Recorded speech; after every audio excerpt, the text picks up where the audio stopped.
Hello అండి అందరికీ. ఇప్పుడు మాట్లాడబోయే టాపిక్ ఏంటంటే ఆంధ్రప్రదేశ్లో బడ్జెట్. సో ఆంధ్రప్రదేశ్లో గత వైసీపీ ప్రభుత్వము ఫిబ్రవరి ఫస్ట్ వీక్లో ఇంటరిమ్ బడ్జెట్ని ప్రవేశపెట్టింది. సో ఇంటరిమ్ బడ్జెట్ అనేది జనరల్గా దాని డ్యూరేషన్ అనేది ఫ్యూ మంత్స్ ఉంటుంది.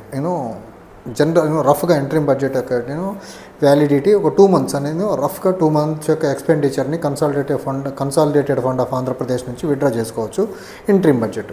బట్ డ్యూరేషన్ ఆఫ్ వ్యాలిడిటీ ఏంటంటే జనరల్గా 2 months అని చెప్తారు. బట్ ఆ ఇంటరిమ్ బడ్జెట్తోనే ఇయర్ మొత్తం కూడా కంటిన్యూ అవ్వచ్చు. బట్ ఇంటరిమ్ బడ్జెట్ ఎందుకు ప్రవేశపెడతారంటే ఏదన్నా ఎన్నిక వస్తున్నప్పుడు ఎన్నికకి కొద్ది నెలల ముందు మాత్రమే బడ్జెట్ ప్రవేశపెట్టే అవకాశం ఉంటే ఖచ్చితంగా ఫుల్ లెంత్ బడ్జెట్ ప్రవేశపెట్టకుండా ఇంటరిమ్ బడ్జెట్ ప్రవేశపెడతారు. ఎన్నికలు అయిన తర్వాత కొత్తగా వచ్చిన ప్రభుత్వము ఏదైతే వస్తుందో ఆ ప్రభుత్వము జనరల్గా full length budget next rest of the period of the ఇయర్కి ఏదైతే ఉంటుందో ఆ పీరియడ్కి సంబంధించిన ఫుల్ లెంత్ బడ్జెట్ని ప్రవేశపెడతారు. సో జగన్మోహన్ రెడ్డి గారు వైసీపీ గవర్నమెంట్ ఏదైతే ఉందో ఫిబ్రవరి ఫస్ట్ వీక్న అంటే మనకు మేలో ఎన్నికలు జరిగినాయి ఆంధ్రప్రదేశ్లో, అంటే ఫిబ్రవరిలో ఇంటరిమ్ బడ్జెట్ ప్రవేశపెట్టింది. ఆల్మోస్ట్ 2,86,000 కోట్ల రూపాయలు, ఆల్మోస్ట్ $2.86 ట్రిలియన్ ట్రిలియన్ రూపీస్ యొక్క బడ్జెట్ని ప్రవేశపెట్టిన తర్వాత వైసీపీ గవర్నమెంట్ ఎన్నికల్లో ఓడిపోయింది. తర్వాత కూటమి ప్రభుత్వం వచ్చింది. కూటమి ప్రభుత్వం వచ్చి ఆల్మోస్ట్ ఈ రోజుకి 110 days దాటిపోయింది. ఆల్మోస్ట్ 3 months దాటిపోతుంది. ఈ రోజుకి ఫుల్ లెంత్ బడ్జెట్ ప్రవేశపెట్టకుండా ఏదైతే జగన్మోహన్ రెడ్డి గవర్నమెంట్ ప్రవేశపెట్టిన ఇంటరిమ్ బడ్జెట్ ఉందో ఆ బడ్జెట్తోనే కాలయాపన చేసుకుంటూ ముందుకెళ్తుంది కూటమి ప్రభుత్వము. కేంద్రంలో కూడా బీజేపీ కూటమి ప్రభుత్వం వచ్చింది. అంతకుముందు వాళ్ళు ఇంటరిమ్ బడ్జెట్ ప్రవేశపెట్టారు. కొత్తగా గవర్నమెంట్ ఏర్పడిన తర్వాత ఫుల్ లెంత్ బడ్జెట్ని కేంద్ర ఆర్థిక మంత్రి నిర్మలా సీతారామన్ గారు ప్రవేశపెట్టారు. కానీ when it comes to Andhra Pradesh, కూటమి ప్రభుత్వం ఆల్మోస్ట్ 164 MLAస్తో ఉన్న బలమైన ప్రభుత్వం. అసలు అపోజిషన్ అనేది అపోజిషన్లో లేకుండా ఉంది. తర్వాత దానికి తోడు విజనరీ, ఆంధ్రప్రదేశ్ ముఖ్యమంత్రిగా ఉన్నటువంటి వ్యక్తి పెద్ద విజనరీ. దానికి తోడు ఇప్పుడు 4వ పర్యాయం ముఖ్యమంత్రిగా ఉన్నారు ఆయన. 15 సంవత్సరాలు ముఖ్యమంత్రి అనుభవము, ఇంకొక 15 సంవత్సరాలు అపోజిషన్ లీడర్ యొక్క అనుభవం ఆయనకి. ఇంత అనుభవం ఉన్న వ్యక్తి ప్రభుత్వం ఏర్పడి 110 రోజులు దాటుతున్నా ఈ రోజుకి బడ్జెట్ ప్రవేశపెట్టలేదంటే దీన్ని ఎలా చూడాలి? ఒక రాష్ట్రం బడ్జెట్ ప్రవేశపెట్టకుండా కాలయాపన చేస్తుందంటే ఆ ప్రభుత్వాన్ని ఏమనాలా, ఆ లీడర్షిప్ని ఏమనాలా అనేది నాకు $1 బిలియన్ క్వశ్చన్.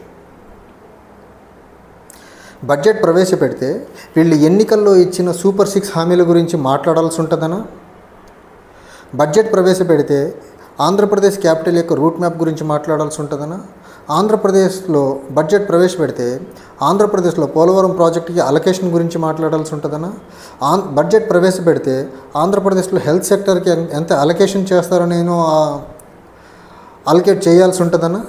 అసలు వీళ్ళు ఎందుకు కాలయాపన చేస్తున్నారు? దానికి తోడు వీళ్ళ స్లోగన్ ఏంటి ఎలక్షన్కి ముందు? సంపద ఎలా సృష్టించాలో తెలుసు, సంపద సృష్టించి దాని పేదలకు పంచుతామని చెప్పిన కూటమిది. ప్రభుత్వం ఏర్పడి 110 రోజులు దాటిపోయినా బడ్జెట్ ప్రవేశపెట్టకుండా కాలయాపన చేస్తున్న ఈ ప్రభుత్వం ఇది మంచి ప్రభుత్వం అని ఒక స్లోగన్తో ముందుకెచ్చి క్యాంపెయిన్ చేసుకుంటున్నారు, పబ్లిసిటీ చేసుకుంటున్నారు. ఒరే నాయన, బడ్జెట్ ప్రవేశపెట్టలేని ప్రభుత్వం మీది, ఇంటరిమ్ బడ్జెట్ మీద నడుస్తున్న ప్రభుత్వం మీది మంచి ప్రభుత్వం ఎలా అవుతుంది? అసలు మంచి ప్రభుత్వం అంటే కేంద్రంలో బడ్జెట్ గవర్నమెంట్ ఏర్పడిన వెంటనే బడ్జెట్ ప్రవేశపెట్టినట్టు ఆంధ్రప్రదేశ్లో కూడా గవర్నమెంట్ ఏర్పడిన వెంటనే బడ్జెట్ ప్రవేశపెట్టాలి కదా. అసలు బడ్జెట్ ప్రవేశపెట్టడం చేతగాని, బడ్జెట్ ప్రవేశపెట్టడానికి దమ్ము లేని ప్రభుత్వాన్ని మంచి ప్రభుత్వం అని ఎలా అంటాం? అసలు బడ్జెట్ ప్రవేశపెడితే మీ 6 హామీల డొల్లతనం బయటపడుద్దనా?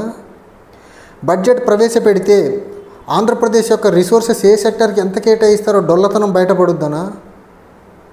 ఎందుకు ఇంకా ఈ బడ్జెట్ ప్రవేశపెట్టలేనంత దౌర్భాగ్యమైన స్థితిలో ఉన్న ఈ ప్రభుత్వానికి మంచి ప్రభుత్వం అని ఊదరగొట్టుకునేదానికి అసలు ఉండాలి కదా కొంచెం అన్న సిగ్గు అనేది. ఇది ఒక దిక్కుమాలిన ప్రభుత్వం కదా. బడ్జెట్ ప్రవేశపెట్టేదానికి స్తోమత లేని దిక్కుమాలిన ప్రభుత్వాన్ని మంచి ప్రభుత్వం అంటే ఎలా?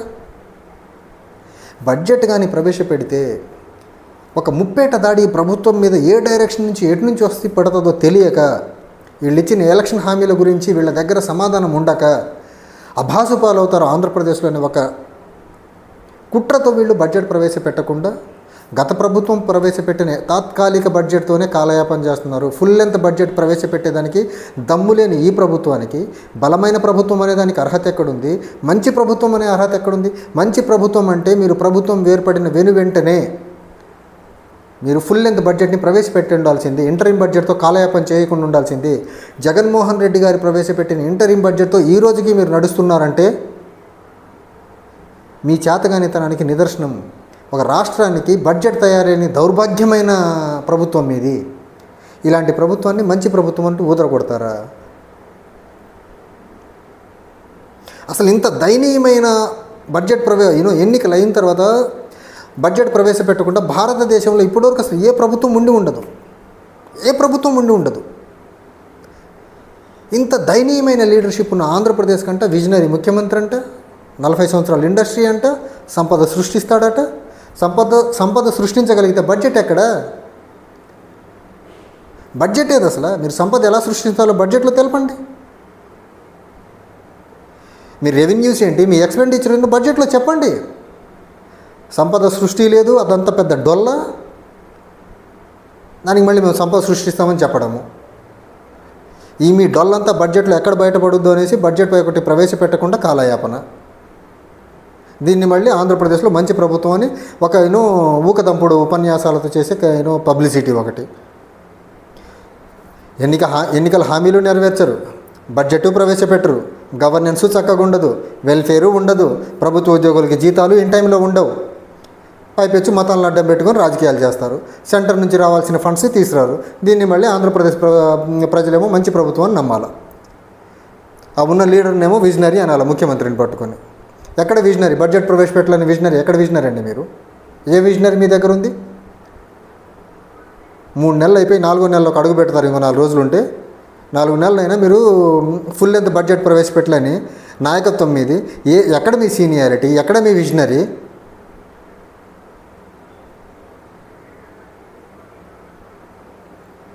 ఇలా ఈ సంవత్సరం నాకు తెలిసి ఈ సంవత్సరం అంతా ఇంటరిం బడ్జెట్కు ప్రొవిజన్ ఉంది. ఏంటంటే సంవత్సరం మొత్తం ఇదే ఇంటరిం బడ్జెట్తో కాలయాపన చేయొచ్చు. నాకు తెలిసి కూటమి ప్రభుత్వానికి సమ్వేర్ ఎక్కడో సెప్టెంబర్లో ప్రవేశపెడతారని ఒక మీడియాకు లీక్ ఇచ్చున్నారు. సెప్టెంబర్లో ప్రవేశపెడతారో లేకపోతే ఈ ఇయర్ మొత్తం, ఈ ఫైనాన్షియల్ ఇయర్ మొత్తం ఆ ఇంటరిం బడ్జెట్తోనే కాలయాపన చేస్తారో చూడాలి. కానీ ఒకటి, ఇంత దయనీయంగా ఒక రాష్ట్రానికి ఫుల్ లెంత్ బడ్జెట్ ప్రవేశపెట్టకుండా రాష్ట్ర ప్రభుత్వాన్ని నడుపుతున్న దయనీయమైన ప్రభుత్వం స్వాతంత్ర భారతదేశంలో ఇలాంటి ప్రభుత్వం ఎక్కడ ఉండదు. ఇంత దయనీయమైన ప్రభుత్వం, ఇంత దయనీయమైన ప్రభుత్వం, ఒక బడ్జెట్ని ప్రవేశపెట్టడం చేతగాని ప్రభుత్వం అన్నమాట ఉన్న కూటమి ప్రభుత్వం ఆంధ్రప్రదేశ్లో. దీన్ని మళ్ళీ మంచి ప్రభుత్వం అంటున్నారు. ఏం మేధావులు ఉన్నారా నాయన ఆంధ్రప్రదేశ్ ప్రభుత్వంలో. Thank you.